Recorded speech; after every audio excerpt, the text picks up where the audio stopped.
Hi, thank you for having me. My name is Benjamin Sittkus. I'm from the research university at the University of Furtwangen in Schwarzwald. And I'm also enrolled as a PhD student at the University of Freiburg. So what I want to talk today is especially important for this evolving area of stretchable crack-based strain sensors. So where you use basically cracks as a feature for enhancing sensitivity and stretchability instead of characterizing it as a defect. So in recent years, there were a number of strategies published to overcome the trade-off between stretchability and sensitivity, and also to increase the linearity. And an often utilized composite within this area is this classical laminate B layer structure, where you have then a stretchable substrate and active metal layer on top. And this were known for nearly 2 decades by pioneer work of Mrs. Lacour and other co-workers, probably well known to the community. So what we do at our group, we're taking a closer look at this electromechanical characteristics. And in doing so, we are doing special studies on the dynamic surface morphology. And may you are aware, if you do a PVD coating of such metal films, dependent on the PVD mechanism you are using, if you're doing sputtering or thermal evaporation, you get different morphologies. So what we do thermal evaporation of our films. And then you get these initial process-induced microcracks, which are distributed all over the surface. And as we are looking for sensor applications, we try to characterize how they behave. So we want to look at the dynamic surface morphology. And in doing so, we are applying scanning electron microscopy with in situ studying of these dynamic behaviors. So why do we use SEM? So like you're aware, we have also competitor possibilities like confocal laser scanning microscope. And with cutting edge devices, we are able to look at these at the microscale. But for sure, as these cracks are also on the nanoscale, we need then also the SEM. But by a cost, since what I want to present today is that in this field of view where we look to, the E-beam irradiation has a non-neglectable effect on the dynamics. So how do we do it? So we did at our institute a custom device, which is specially designed to study such systems. So this removable sample stage can be taken apart from our drivetrain, which is mounted inside the SEM. And we can do a membrane mounting and the alignment prior to coating. And then we do, after we attach the membrane and align it to the center of this four-jaw chuck, so that the center coincides with the sample, we did the coating and just put it back. And therefore, we are able to look at the as-deposited stage without having any movement of this fragile substrates, since we are looking at cruciform membrane samples to induce biaxial strain. We use 100 micrometer polydimethylsiloxane membrane with 4 nanometer titanium as adhesion promoter and 40 nanometer gold layers. And with our newly acquired focused ion beam scanning electron microscopy, which is a state-of-the-art device, we are able to do low KV imaging with just 300 volt acceleration voltage and 80 picoampere probe current. And if you're aware about normal scanning electron microscopy, you're normally way higher and have higher doses. This plays a role later. So what are the results? So we did 2 sequences. First, we did, like you would expect on the right side, a straining from 0% to 10%, and we saw nothing.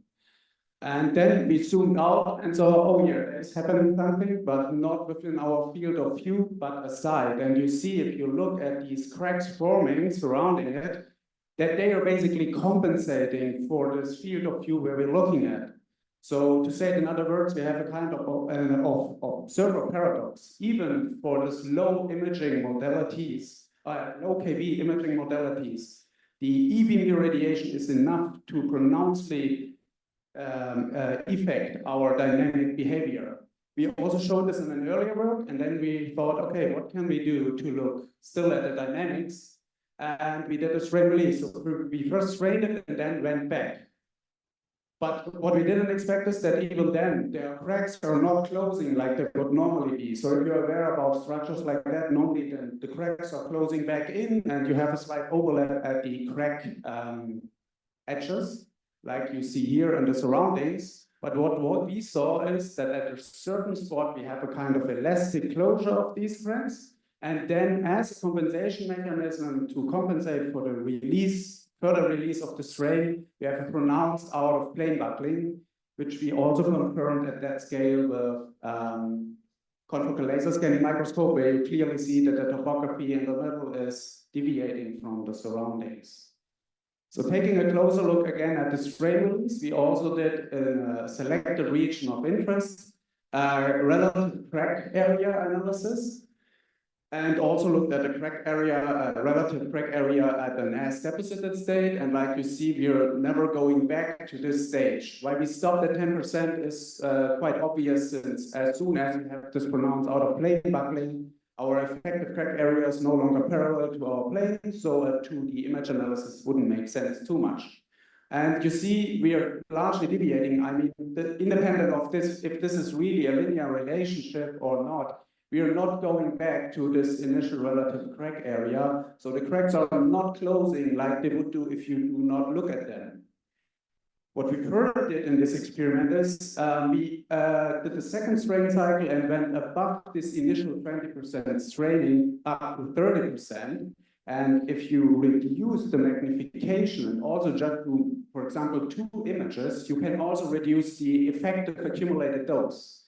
And what you see here then is image taken at 24% and 30% and marked by these white arrows, that with lower doses and higher strains. Why higher strains? Since, as we saw before, you can consider this field of view where we look at the beginning as a kind of stiffened island. So we have stress concentration points surrounding this stiffer island.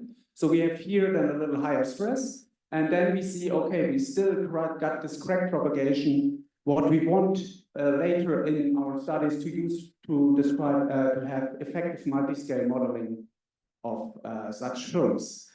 So what this suggests, this results that we have an interdependency between the irradiation dose in our field of view, dependent on our imaging modalities, and the imposed strain, which is also supported by newer results for what I don't have with me today. So what could be possible mechanisms? So we looked at the literature, and we didn't found too much. I mean, it's always a little bit about keywords, but we found quite prominently publication in Nature Communications from 2019, and they showed a crack suppression effect for 100 nanometer copper layers on top of polyamide.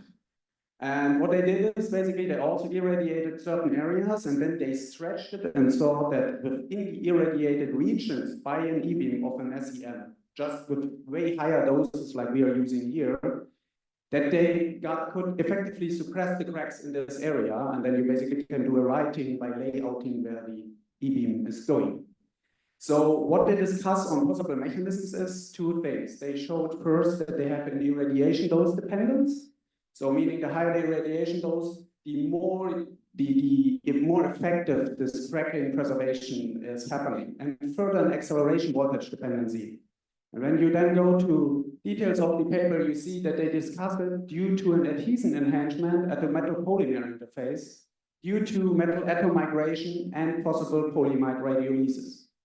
For this metal atom migration and also this PI radiolysis, the voltage has to be high enough that the electrons are effectively reaching the interface, so penetrating through, in this case, the closed copper layer and reaching the interface. So we use different modalities, and we just use 300 volt acceleration voltage. So why is it happening at our spot? We did a Monte Carlo simulation and looked at a closed gold layer to look how deeply are our electrons penetrating from our beam into a closed layer, and we see, okay, we are never reaching our interface.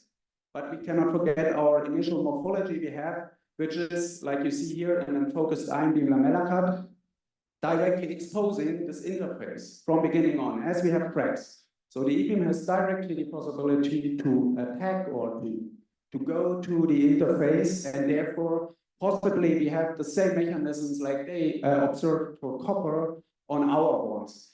in case of this polyimide radiolysis, we have to see how PDMS behaves, and if we have a similar effect at that low doses, which would explain also why we then have to pronounce buckling if you basically, by the imaging modality, induces different top layer. And from my personal experience, PDMS surfaces, and we all know it from plasma activation and so on, is quite sensitive, and it's quite easy to degrade this two backbones we have in the polymer. So to conclude, what we see is we have a clear preservation effect at image capture, and for especially we're influencing our dynamic surface morphology. For such special films like we have, this interface exposure even leads to these effects at low kV imaging. So even if we take the most gentle imaging modalities, we still have this effect and cannot neglect it. Further, these interdependencies between strain magnitude and preservation capabilities are supported also by newer results. And why I'm standing here today is as we as a group decided to present this to the community, as scanning electron microscopy is used so widely, and also these metal films on top of polymers are found all over our flexible area. And especially if you look at effective multi-scale modeling, looking at describing these from the microscale to the macroscopic electromechanical behavior, you should be aware about such observation paradox effects so that you don't take wrong conclusions out of it. And further, I think it could be also useful, since you can take it for morphology preservation or for even advanced analysis protocols. Like if you induce stiff islands, then stretch it, you got other strain profiles at your region of interest, and this may prove useful. So what we do in our future work, we want to look more at the critical dose estimation, so try with imaging modalities, how you take in the image within the SEM, so if you do pixel aberration and whatever, to reduce further the effective doses. And then also looking more at the main mechanisms. So is it more about the acceleration voltage used? Is it more at the accumulated dose over time? And yeah, look further into this. And that's from my side. Thank you for listening, and I'm happy to answer questions.